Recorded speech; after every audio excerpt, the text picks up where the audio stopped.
Imagine you have a completely blank hard drive.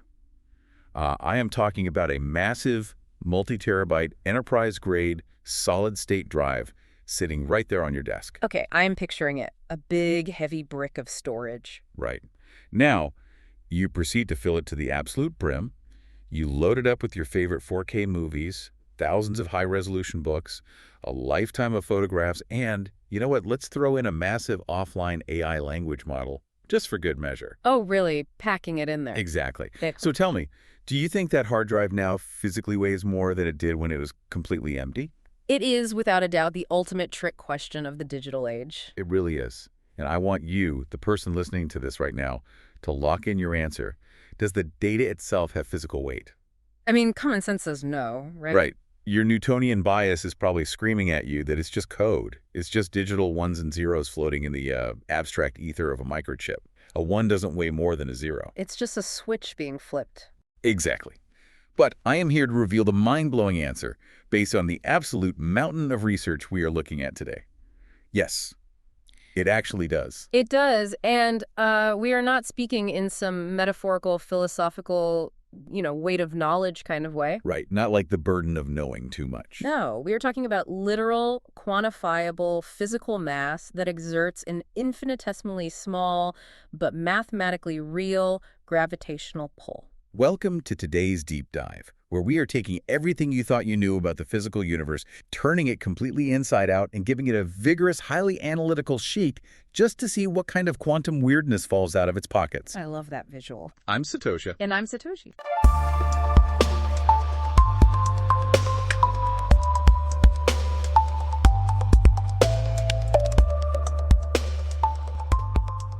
Today, we are unpacking a stack of mind-bending research that bridges quantum field theory, information processing, and, well, the very nature of reality itself. It is a roadmap that challenges the very foundation of classical physics. We are going to explore the legendary theoretical physicist John Archibald Wheeler's It from Bit doctrine. We are going to figure out why the universe's conspicuously missing antimatter might actually be hiding in a mirror universe that is flowing backward in time. Which still melts my brain. And, perhaps most outrageously, we are going to discover how subatomic particles might just be the literal structural words of a cosmic language. So strap in, grab your metaphorical lab coat, and perhaps a whiteboard, because we're about to turn everything you know about physical stuff completely on its head. Let's start with that heavy hard drive. I need to understand this mechanically. Sure. How on earth does an idea, a concept, a digital bit, how does that have physical mass? To understand this, we have to travel back and look at the foundational premise of the informational universe. The research points us toward the realization that information is not just an abstract mathematical construct. Okay. It is not just a human invention like, say, a Dewey Decimal System used to categorize things. Information is a fundamental physical state of matter. Okay, let's unpack this right away because my brain is already throwing critical error codes. I figured it might. When I think of matter, I think of tangibility. I think of wood, metal, water, carbon. Things with atomic structures. I don't think of a PDF document or a binary string of code. And that is precisely the 19th century bias we all carry. We are conditioned to think of the universe as a giant billiards table full of tiny, solid spheres bouncing off one another. Right, the whole clockwork universe thing. Exactly. But let's look at the work of John Archibald Wheeler. This is a man who collaborated with Einstein, who helped work on the Manhattan Project, and who literally coined the term black hole. Quite the resume. Truly. Later in his life, he underwent a massive philosophical shift and coined another phrase. He called it from bit. It from bit. I mean, Yeah. it sounds incredibly catchy, but what does it actually mean for the physical world? The concept essentially posits that every physical entity in the cosmos, every particle, every electromagnetic field, even the space-time continuum itself, derives its fundamental existence and its function from the answers to binary yes-no questions. So wait. Reality is essentially the universe playing an endless, blisteringly fast game of 20 questions with itself. That is a surprisingly accurate, albeit simplified, analogy. I'll take it. Wheeler argued that the universe is participatory. When a physicist measures a particle, they are essentially asking that particle a yes or no question. Is your spin pointing up or down? Are you located here or there? And before they ask, it's just a probability. Exactly. The act of asking the question, and the answer to that binary question, the bit, is what actually crystallizes the physical reality. That's the it. It literally comes from the bit. Precisely. Reality doesn't exist in a definitive state until the information is queried and resolved. That is profound, and I love the idea of a participatory universe, but it still feels um, abstract. It feels like we are playing word games with physics. Mm-hmm. How do we get from a cosmic game of 20 questions to my desktop hard drive actually gaining physical weight? For that leap, we must turn to Landauer's principle. This was formulated in 1961 by Rolf Landauer while he was working at IBM. Oh, interesting. This is the exact moment in scientific history where the abstract mathematical concept of information crashes headfirst into the very real, sweaty, physical world of thermodynamics. IBM in the 60s. So they were trying to figure out how to build better computers, and they accidentally stumbled onto the foundational code of reality. Quite literally, yes. Landauer was investigating the absolute physical limits of computation. He established a fundamental, unbreakable rule about computing and heat. Okay, what was the rule? He argued that any logically irreversible operation like erasing a digital bit of information, deliberately resetting a 1 back to a 0 must, by the laws of physics, be accompanied by the dissipation of a minimum amount of physical heat. Hold on. Erasing data creates heat. Not the processor working to do the erasure, but the actual erasure itself. Exactly. You cannot destroy information without paying a physical thermodynamic toll to the universe. Oh, wow. This toll manifests as entropy, which we feel as heat. The logical state of a system, its informational order, is inextricably tied to its physical entropy. But how do they know it's the information causing the heat, and not just the mechanical friction of the computer parts? I mean, a hard drive spinning creates friction. A microchip conducting electricity creates thermal waste. That is the exact skepticism the scientific community had for decades. They said the exact same thing you just did. Good to know I'm in smart company. But this isn't just a theory anymore. The research highlights the incredible thermodynamic verification of this principle. To prove it without the noise of computer hardware, experimental physicists literally trapped tiny colloidal particles, think microscopic silica beads, floating in fluid using optical tweezers. Optical tweezers. Please tell me that means using lasers as tractor. It absolutely does. Yeah. The lasers create a highly focused optical beam that generates a microscopic force profile. It acts like an invisible, energetic bowl that traps the silica bead. Okay, I am visualizing a tiny bead in a laser bowl. Good. The bead represents a single bit of data. Okay, so you have a microscopic bead trapped in a laser beam acting like a bit. How do you erase it? You manipulate the lasers to force the bead to the left side, resetting it to 0, regardless of where it started. They physicalize the act of data erasure. Got it. And then, using incredibly sensitive instruments, they measured the heat dissipated into the surrounding fluid during this exact motion. Did it release heat? Perfectly. As they optimized the erasure cycle, the dissipated heat perfectly saturated at the exact microscopic minimum limit that Landauer predicted back in 1961. That is wild. It confirms, beyond a shadow of a doubt, the intimate link between information theory and thermodynamics. Processing information transfers energy and inherently increases the physical disorder of the environment. Okay, let's unpack this with a highly scientific, real-world scenario.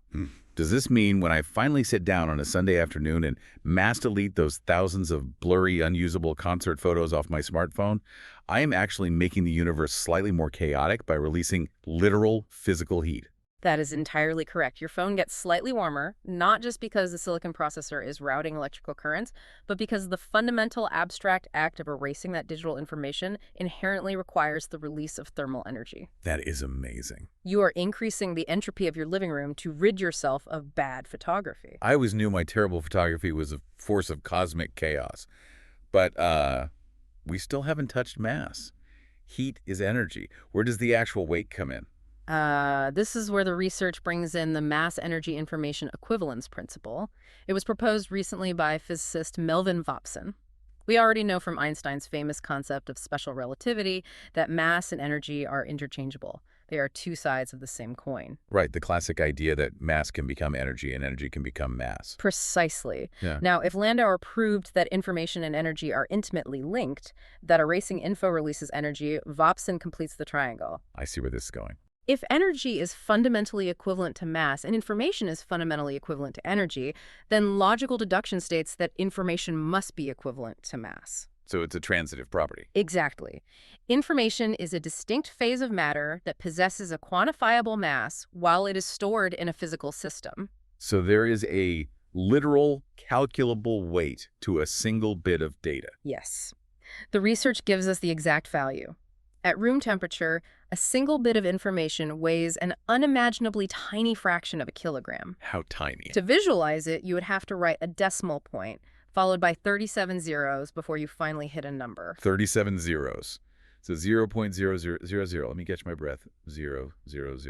I really wouldn't recommend counting them all out on the air. Fair enough. The point is, it is incomprehensibly small. But, and this is the crucial part for theoretical physics, it is not zero. It is not zero. So my fully loaded solid-state drive is, in absolute physical reality, infinitesimally heavier than it was when it came out of the factory box. Precisely.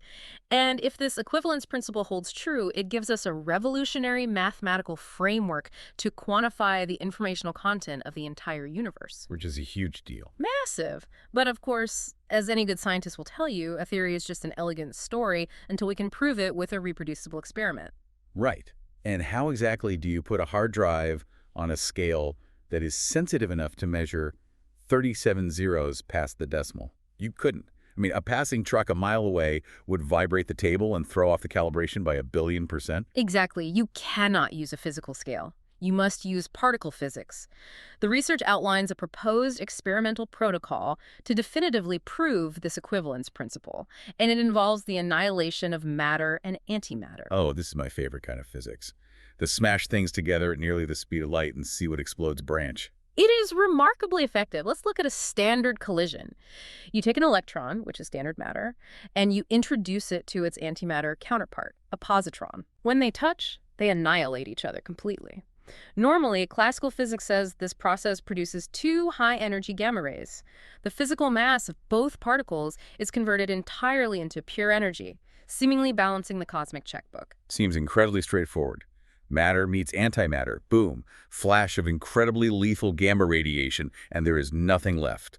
The mass is gone. But according to Vopson's mass-energy information equivalence principle, that checkbook isn't actually balanced, because those particles didn't just possess mass and electrical charge, they had information encoded within them. What kind of information? Like a cosmic serial number? Information about their physical state, their quantum spin, their spatial coordinates, their properties.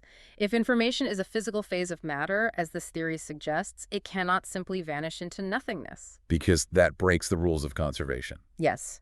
It must be conserved or converted upon annihilation, just like the physical mass. So if the informational architecture of the electron is violently erased from existence during the collision, Landauer's principle dictates that it has to pay the thermodynamic toll. It has to release something. Exactly. You are connecting the dots perfectly. The proposed experiment predicts that alongside those two massive high-energy gamma rays, the annihilation event should also emit two additional, very specific, incredibly low-energy photons in the infrared spectrum. Like heat radiation. Yes, specifically right around the 50 micrometer wavelength range. Whoa, so these 50 micrometer photons would essentially be information photons, like the energetic ghosts of the data that used to make up the electron and positron. That is a very poetic way to phrase it, but scientifically, yes. That specific low-energy frequency corresponds exactly to the predicted energetic mass of the erased information. That is so cool. The detection of these specific infrared signature photons would provide definitive, undeniable evidence that elementary particles are essentially localized, highly dense packets of information. It would prove that the physical properties we observe, like mass, charge, spin, are just the user interface. The underlying code is information. It truly comes from the bit. That is staggering. If we build this experiment and find those infrared photons, it completely rewrites every textbook printed in the last century. We aren't made of little billiard balls. We are made of localized, incredibly dense zip files of cosmic data. It is a profound ontological paradigm shift. But wait, if you think the universe as a giant hard drive is strange, we have to address the other half of that annihilation equation we just talked about. Right. If information-packed antimatter is supposed to be created alongside matter, where is it all? Because looking at the stars, the universe isn't exactly destroying itself in a giant gamma ray explosion right now. You have just stumbled upon one of the biggest, most glaring accounting errors in the history of standard cosmology. the baryon asymmetry problem. I love this one because it makes astrophysicists furious. It is the ultimate, the math doesn't match the reality problem. It certainly keeps standard model physicists awake at night. Okay, for you listening, here is the setup. The Big Bang. The ultimate, unimaginable explosion of expansion that started everything. Right. According to all our standard accepted models of physics, the Big Bang should have produced perfectly equal amounts of matter and antimatter. Symmetrical. Right. For every single electron forged in that primordial fire, a positron should have been forged. For every quark, an antiquark. A perfect symmetrical 1-to-1 ratio. That is exactly what the foundational mathematics of quantum mechanics and the early universe dictate, yes. But there is a massive existential problem. If you have a universe filled with equal parts matter and antimatter tightly packed together, they should have all immediately found each other, collided, and annihilated into pure energy. Instantaneously. The universe should just be a glowing, empty, boring soup of radiation. But look around. You're here, I'm here. We have planets, stars, spiraling galaxies, black holes, and coffee shops, and they're all made of normal matter. Very little antimatter to be found. Right. Where is the antimatter to balance the cosmic ledger? The observable universe contains virtually zero antimatter. It only exists fleetingly in cosmic ray collisions or inside our particle accelerators. Theoretical calculations suggest that only about 1 in a billion particles of matter somehow survived that initial annihilation phase of the Big Bang. 1 in a billion. The rest of the matter and all of the antimatter seemingly destroyed each other. It's absurd. It's like flipping a coin a billion times, and it lands on heads a billion times and tails only once. Yeah. That doesn't imply a lucky streak. It implies a broken law of physics. Standard physics attempts to explain this massive imbalance through a theoretical process called baryogenesis. And the mechanism they lean on relies on something called CP violation, which stands for charge parity violation. Okay, explain CP violation to me like I'm a moderately intelligent layman who doesn't have a PhD in quantum mechanics. In extremely simple terms, CP violation suggests a sort of cosmic rule breaking. It proposes that the fundamental laws of physics are not perfectly symmetrical. It argues that during the absolute extreme conditions of the early universe, the rules ever so slightly favored the creation of matter over antimatter. So, if the Big Bang is a casino, CP violation is the idea that the roulette wheel is rigged just a tiny, imperceptible fraction of a percent toward the house. Right. Over a billion spins, the house wins big, and we get a universe made of matter. That is a brilliant analogy. However, the research we are diving into today calmly and methodically dismantles this standard model assumption. How so? Because the known CP violations that we have actually observed in the standard model of particle physics are mathematically way, way too small to explain why we exist. How small are we talking? They are off by roughly 10 orders of magnitude. 10 orders of magnitude, that's not a rounding error. Exactly. The rigged roulette wheel isn't rigged nearly enough to explain the sheer volume of matter in our observable universe. The math completely falls apart. So what do? To make baryogenesis work, theorists have to invent entirely new, unobserved physical mechanisms. It requires, as the researchers put it, heavy ad hoc assumptions to forcefully bend the math to match reality. Basically, standard model scientists are awkwardly fudging the numbers. They know we exist, so the math must result in us existing, even if their current theories don't naturally get them there.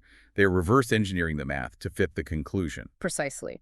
Which leads us to the radical, elegant alternative presented in this research, the CPT-symmetric cosmological model. Okay, CPT charge, parity, and time. Let's break that down because this is where things get truly weird. CPT symmetry is a cornerstone of quantum field theory.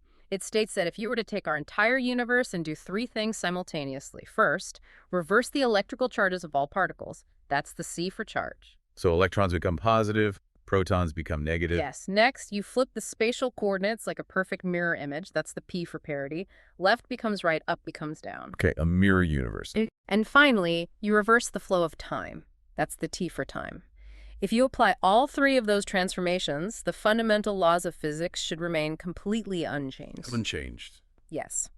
A particle moving forward in time with a negative charge behaves mathematically identically to an antiparticle moving backward in time with a positive charge. Okay, I follow the symmetry.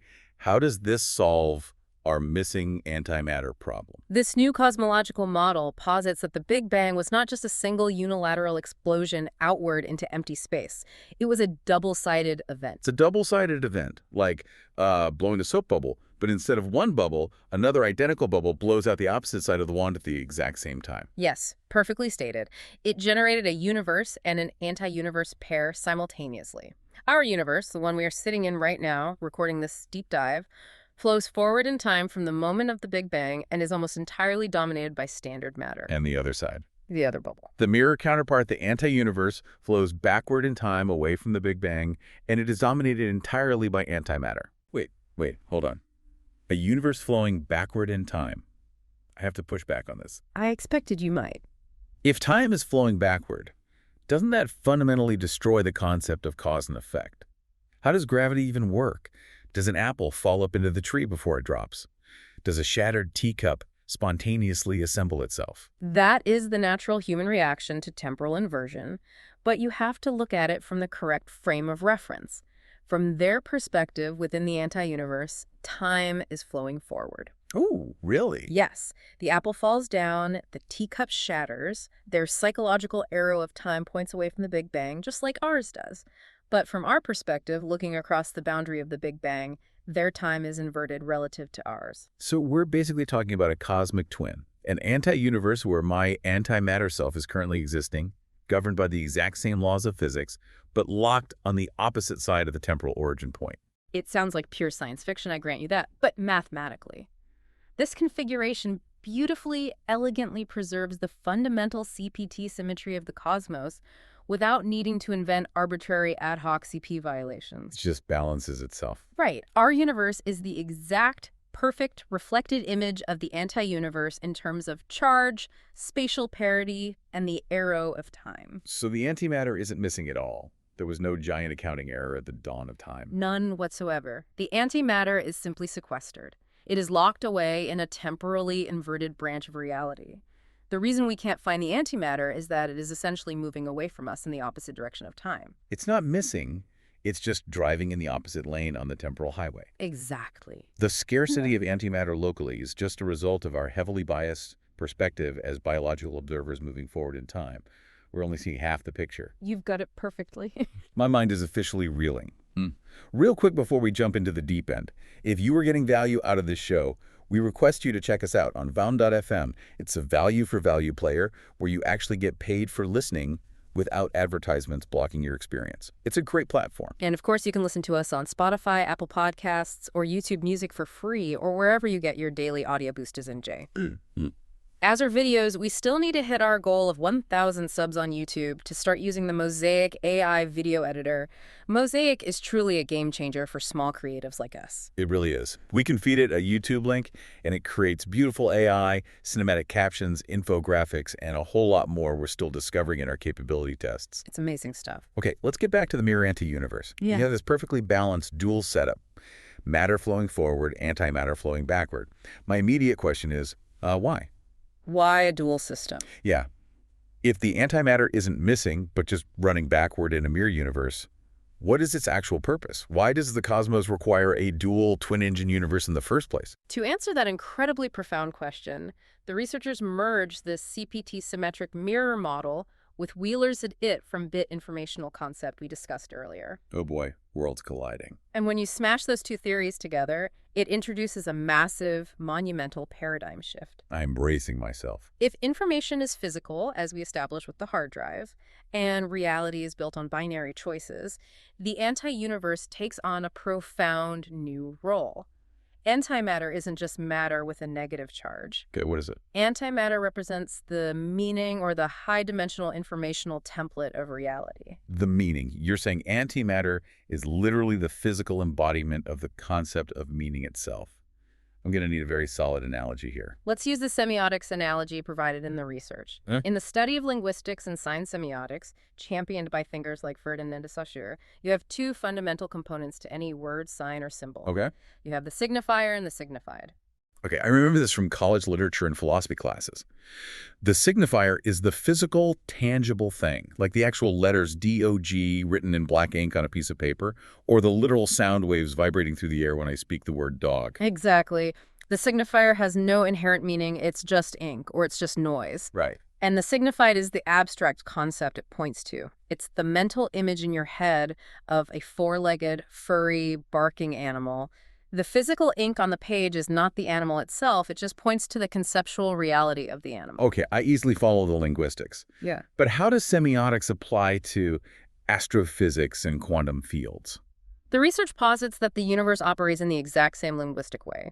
Matter, the tangible electrons, quarks, and atoms that make up our physical bodies, our hard drives, and our stars, is the signifier. It is the physical, tangible execution. And the antimatter. Antimatter, sequestered safely in the anti-universe, is the signified. It constitutes the pure informational template, the abstract concept, the governing intelligence that structures the physical world. Oh, wow. So matter is the ink on the page, and antimatter is the actual story being told. Precisely.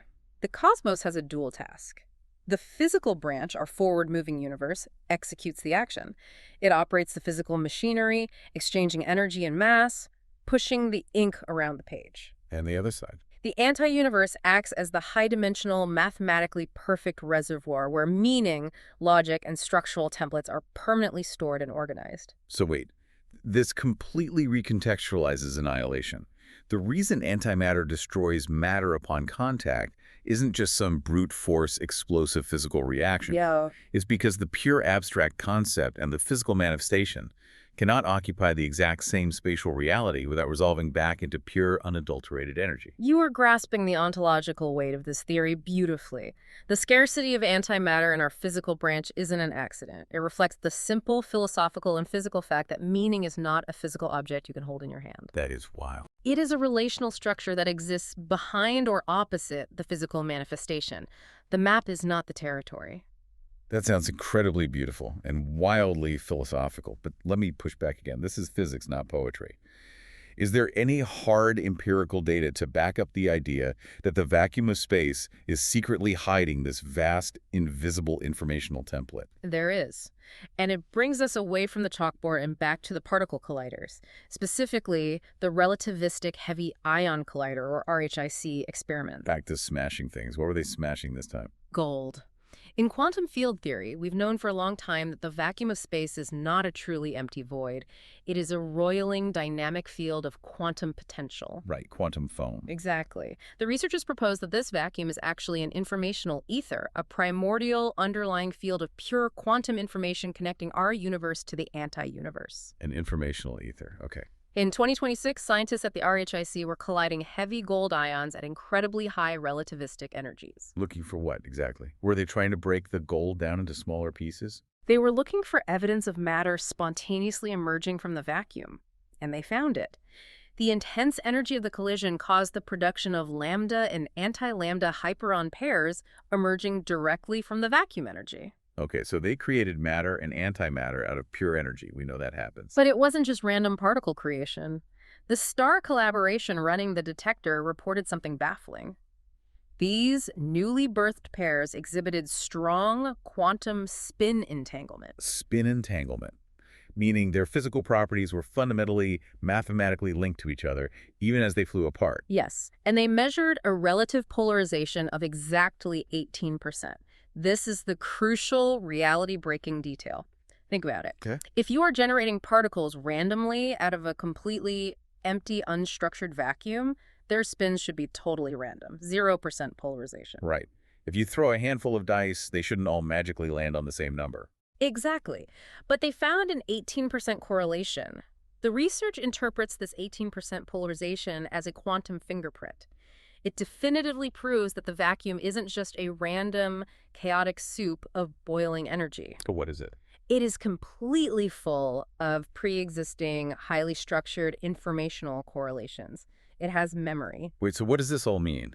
If the vacuum already has a pre-existing geometric structure, are you saying the massive energy of the gold collision didn't actually create the structural shape of those particles, it just revealed it? Exactly. The immense energy of the collision didn't just randomly forge particles like a blacksmith hitting hot iron. It acted as an energetic query. A query, like asking a question, or typing into a search bar. Let me use an analogy. Imagine a beaker filled with a supersaturated solution of salt water. To the naked eye, it looks perfectly clear. It looks empty. But the latent information of the salt crystal is in there. When you drop a tiny piece of string into that beaker, you are introducing energy and structure.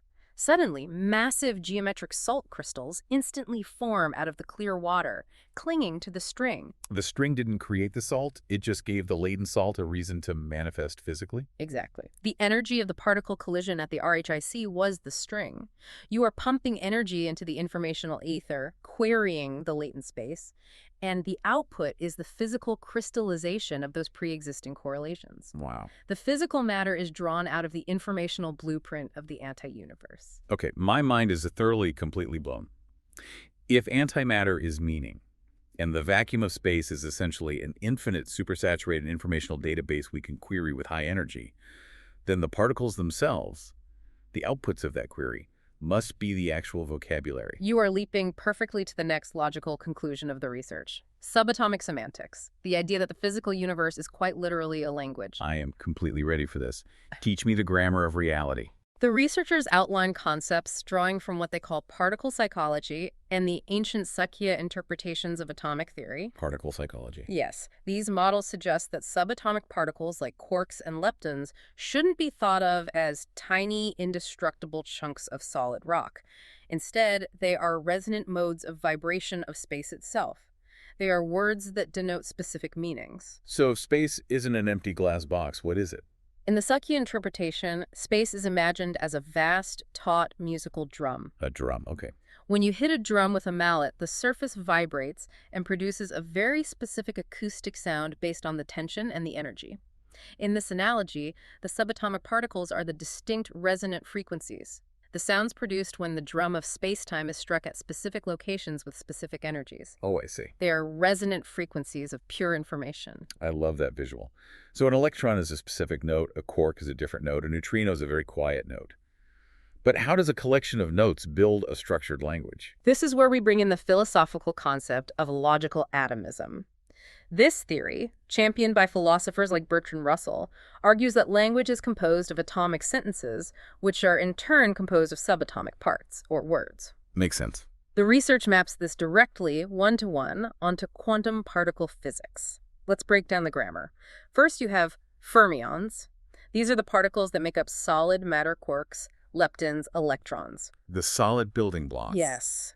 In the cosmic language, fermions represent the symbols or the nouns. They are the foundational words that carry specific static meaning, and they obey the Pauli exclusion principle, meaning two identical fermions cannot occupy the same quantum state. Just like you can't stack two identical physical nouns on top of each other in a sentence without it becoming gibberish. Dog ran. It doesn't work. Exactly. But a pile of nouns doesn't make a coherent sentence. You need action. You need connection. That is where the other class of particles, bosons, come in.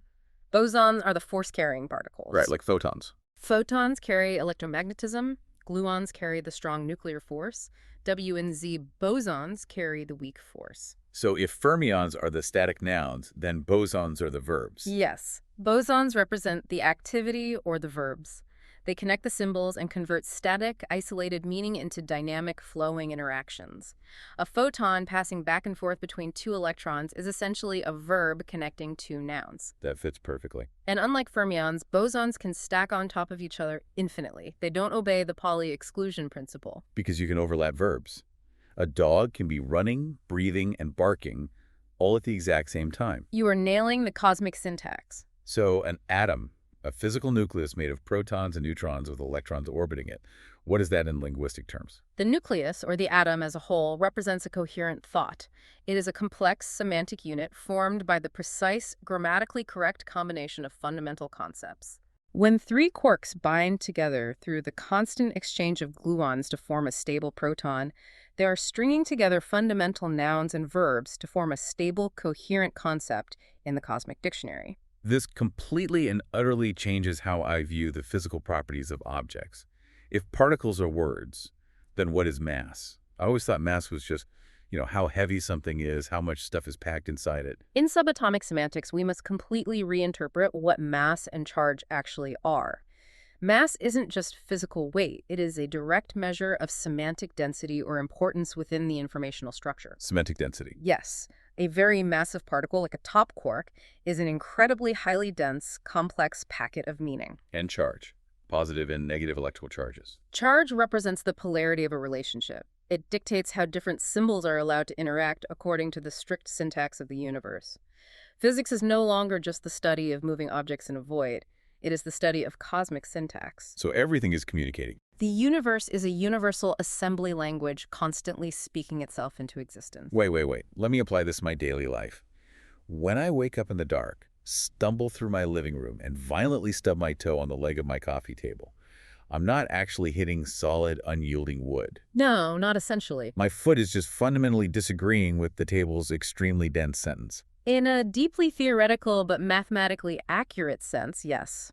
The electromagnetic repulsion between the electron shells of the atoms in your toe and the electron shells of the atoms in the wooden table, the photons, the verbs connecting the nouns, is a syntactic rejection. A syntactic rejection. Your foot and the table cannot occupy the same semantic space without violently violating the logical grammatical rules of the universe. My toes argument with a coffee table is a debate over cosmic grammar. I am absolutely using that excuse next time I break a piece of furniture. Sorry, my foot just had a syntactic rejection of your end table. We can't be more thankful that you all are as fascinated by these deep dives as we are. The key to this vote of confidence is the research we share on our website. Exactly. No login needed, no cookies, no trackers, and absolutely no advertisements. So please, if you want to dig deeper into the numbers, check the link in the descriptions. That today is a big one. Huge. And to dig even deeper, we need to ask how this cosmic language scales up. If the fundamental building blocks of reality are semantic, if quarks are nouns and photons are verbs, how do we get from a vibrating subatomic drum to human intelligence? That is the big jump. And beyond that, how do we get to artificial intelligence? It's one thing to say a proton is a stable thought, but it's a very different thing to look at a human brain composing a Beethoven symphony or an AI generating a photorealistic image from a bizarre text prompt. How does the geometry of meaning scale up from the quantum realm to the macro realm? It scales up through an evolutionary concept called pragmatic information. Pragmatic information. Okay. This is information that isn't just static, dead data on a page. It is information that triggers a specific functional change in a complex system to maintain its inner coherence.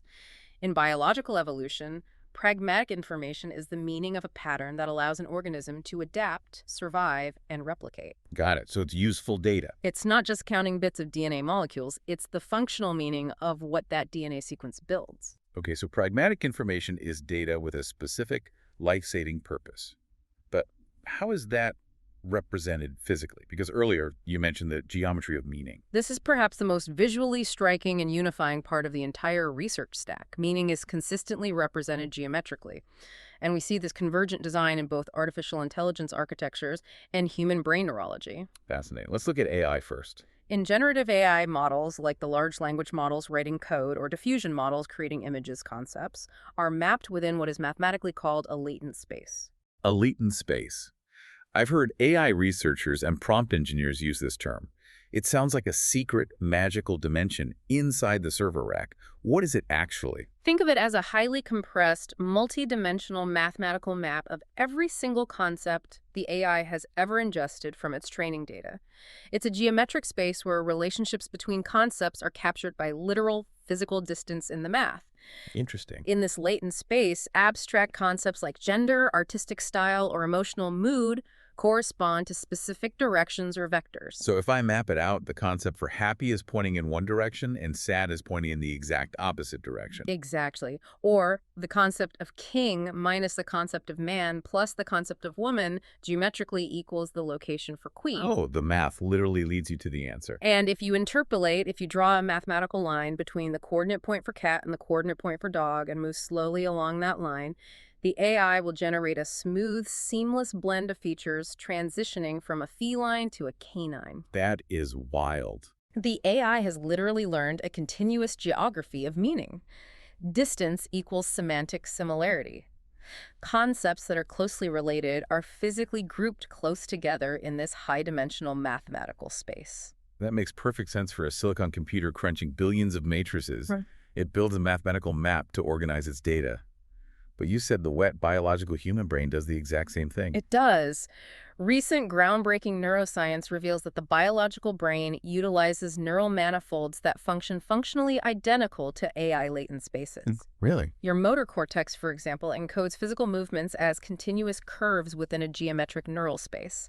Your visual cortex maps similar shapes, colors, and orientations to nearby clustered regions in a neural manifold. So whether it's freezing cold silicon chips processing algorithms in a server farm, or warm biological neurons firing inside a human skull, the most efficient, fundamental way to understand the universe is to build a geometric map of meaning. Yes, nature and engineering have converged on the exact same elegant solution. But how do you navigate this space? How do you build complex meanings from simple ones? The research calls this active process condensation. Like water vapor condensing into rain droplets on a cold window. Similar, but with abstract data. As a system learns, whether it's a student or an AI, it condenses raw, chaotic sensory data into structured, geometric meaning. But this condensation requires physical work. It requires what the researchers term semantic energy. Semantic energy, the literal energy of meaning. Yes, it is the cognitive work needed to resolve logical contradictions and maintain internal coherence. Let's do a thought experiment. Okay, I'm ready. Imagine you are trying to learn an incredibly complex subject from scratch like quantum physics. When you first sit down with the textbook, your brain is in a state of high semantic temperature. High temperature. There is confusion, disorder, contradictions. Everything feels chaotic and noisy. Oh, I know that feeling intimately well. That is my default state when looking at math. But as you study, as you process the information, as you build analogies, you expend semantic energy. You begin to resolve the contradictions. As you do this, your semantic temperature literally cools down. Oh, so the chaos is settling. You move from a state of chaotic confusion to a state of structured clarity. And eventually you undergo a sudden phase transition into what the research calls a coherence condensate. A coherence condensate. That sounds like achieving a state of total intellectual enlightenment. It is the cognitive state where information flows through your neural manifold with minimal resistance, the aha moment. You truly understand the concept. The ideas are locked in, highly structured, and geometrically stable within your brain. So learning isn't just mechanically memorizing flashcards. It's literally expending energy to cool down your brain's semantic temperature until the abstract idea crystallizes into a solid, navigable geometric structure. Exactly. You are physically altering the informational landscape of your mind. And this brings us to the grand finale of the research. The theoretical framework that ties the quantum vacuum, the mirror universe, and human consciousness all together. The grand unification. Yes, the Unified Semantic Physical Field Theory, or USFT. A unified field theory. Einstein spent the last half of his life at Princeton desperately chasing one of these on his blackboard, trying to link the macro and the micro. He did, trying vainly to unify gravity and electromagnetism. The USFT goes a massive step further. It extends general relativity out of the purely physical realm and into the semantic domain. How does that even work? It proposes that physical reality and informational reality are just coupled projections of a higher-order dimensional field. And the most staggering, reality-bending concept within this theory is semantic gravity. Semantic gravity. Okay, let's ground this. Regular gravity, according to Einstein, is mass bending the fabric of space-time. Planets pull on moons because they warp the mattress they're sitting on. What on earth does semantic gravity pull on? It pulls on interpretive systems, minds, AIs. Wait, really? Remember how we said earlier that mass is just a measure of semantic density in the quantum language? Well, highly dense, deeply meaningful concepts regions in the informational manifold, where meaning is intense, concentrated, and highly coherent, literally create a curvature in the semantic space. Are you seriously saying a really good, heavy idea actually bends the invisible fabric of the informational universe? Yes, semantic gravity is the attractive, irresistible pull that a highly coherent concept exerts on anyone or anything trying to understand it. That is wild. Just as a massive gas giant planet pulls stray, chaotic asteroids into its stable orbit, a highly dense, coherent idea exerts a gravitational pull on interpretive systems, drawing them inexorably toward a stable point of understanding. And a really good idea has its own gravity. That explains so much about human history. It explains how viral ideas work on the internet, or why certain philosophical or religious concepts just pull you in and won't let go of your mind. They are literally mathematically dense objects sitting in the latent space of the universe, warping the informational field around them. It is a stunning, beautiful synthesis of disciplines. Let's pull all of this together and look at the big picture of what this research implies. Yes, let's synthesize this. The universe we've unpacked today is not a cold, dead, mechanical clockwork machine governed by random quantum chance. It is a highly participatory, deeply intelligent system. We are not just biological accidents living on physical rocks hurtling through a void. Intelligence is a universal foundational property. It is the mechanism by which the cosmos organizes and optimizes its own informational flows. We started this deep dive with a solid-state hard drive that infinitesimally gains weight when you put a movie on it. And we ended up with a universe that is basically a giant, infinitely learning brain. Matter is the execution. Antimatter is the meaning. Every time a particle emerges from the quantum vacuum, every time a scientist makes an observation, every time you simply ask a yes or no question about reality, you are crystallizing physical reality out of the informational ether. Amazing. The physical world you see around you is just the localized output of a cosmic computation. It fundamentally forces you to look at a wooden table, a burning star, or even just your own hands in a completely different way. You are made of physical nouns and verbs constructed from the meaning hidden safely in a mirror universe flowing backward in time. Think about this. If semantic density creates actual measurable gravity in the informational field, could the weight of a globally shared idea, an idea believed by billions of people simultaneously, physically alter the fabric of space-time itself? Could human thought, condensed enough, generate enough semantic gravity to change the physical universe? It is a profound, borderline, terrifying question that completely blurs the line between physics and philosophy, and it is exactly the kind of deep inquiry the unified semantic physical field theory invites us to explore. Once again, we request you to subscribe and invite you to comment and join the mission of collaborative intelligence, particularly if you have expertise in quantum field theory, AI latent spaces, or information thermodynamics talked about in the show. And finally, keep searching, keep the quest on. See you on next Deep Dive. I'm Satosha. And I'm Satoshi.